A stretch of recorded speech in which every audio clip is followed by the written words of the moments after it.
வணக்கங்க. வெற்றி Vinayagar real estate அன்புள்ளவங்களுக்கு வணக்கங்க. இப்போ நம்ம பார்க்க போகிற லேண்டு பார்த்தீங்கன்னா 8.25 ஏக்கராங்க. இந்த லேண்டோட அமைஞ்சிருக்கிற ஏரியா பார்த்தீங்கன்னா பொள்ளாச்சி டு கோயம்புத்தூர் பைபாஸில் இருந்து கிழக்கு நோக்கி தான் இருக்குங்க இந்த லேண்டு. அது ஊரடி தோப்புன்னு சொல்லுவாங்க. இந்த லேண்டோட ஸ்பெசிஃபிகேஷன் என்னென்னு பார்த்தீங்கன்னா உங்களுக்கு 21 ஹெச்பி சர்வீஸ் இருக்குது. தனி கிணறுங்க இந்த லேண்டுக்கு. இதில் வாட்டர் சோர்ஸில் 3 சப்பு இருக்குதுங்க. அது போக வாய்க்கால் தண்ணி பாயுங்க. அடுத்து பார்த்தீங்கன்னா இது ஃபுல்லாகவே நாட்டு மரங்க. உங்களுக்கு இந்த மண்ணை பார்த்தீங்கனாலே உங்களுக்கு ஜல்லி பேஸில் தான் வருங்க. இந்த லேண்டோட ஓனர் எவ்வளோ சொல்கிறாங்கன்னா ஒரு 80 ரூபா சொல்கிறாங்க ஏக்கரா. நம்ம உட்காந்து பேசணும்னா பெஸ்ட்டு ப்ரைஸில் பண்ணிக்கலாம். சூப்பரான ப்ராப்பர்ட்டிங்க. தனி கிணறு, தனி சர்வீஸுங்க. 2 சர்வீஸ் இருக்குது. அதுவும் இல்லாமல் உங்களுக்கு கிணறு பார்த்திங்கன்னா 2 சப் இருக்குது. கிணறு பார்த்திங்கன்னா 50 ஃபீட்டு தான் வருங்க. உங்களுக்கு பாருங்கள், உங்களுக்கு கிணத்துலேருந்து அப்படியே மேலெல்லாம் வீடியோ எடுத்து காமிச்சிருக்குங்க.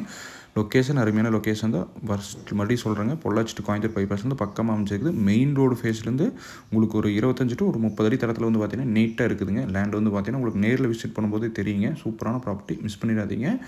பூராமே ஜல்லிக்காடு, பூராமே நாட்டு மரம், மெயின் காப்பு, அருமையான காப்புங்க. வயசு ஒரு 25 டு 30 வயசு இருக்குங்க. இருந்தாலும் உங்களுக்கு நல்லா காப்பு இருக்குது. நேரில் விசிட் பண்ணும்போது உங்களுக்கு முன்னே சொன்ன மாதிரி சூப்பரான ப்ராப்பர்ட்டி, மிஸ் பண்ணிடாதீங்க. எங்களை காண்டாக்ட் பண்ணிவிட்டு வாங்க. வேறு எதாவது டவுட்னாலும் எங்களை காண்டாக்ட் பண்ணுங்கள். ஃபுல் டீட்டெயில் சொல்கிறேங்க. நம்ம வீடியோ முதல்ல பார்க்குறீங்க, சப்ஸ்கிரைப் பண்ணிக்கோங்க. பெல் ஐக்கானை கிளிக் பண்ணிக்கோங்க. அப்போ தான் நாங்கள் போகிற வழியில் உங்களுக்கு எங்களை காண்டாக்ட் பண்ணுறதுக்கு உங்களுக்கு ரொம்ப ஈஸியாக இருக்குது. தேங்க்யூ ஃபார் வாட்சிங்.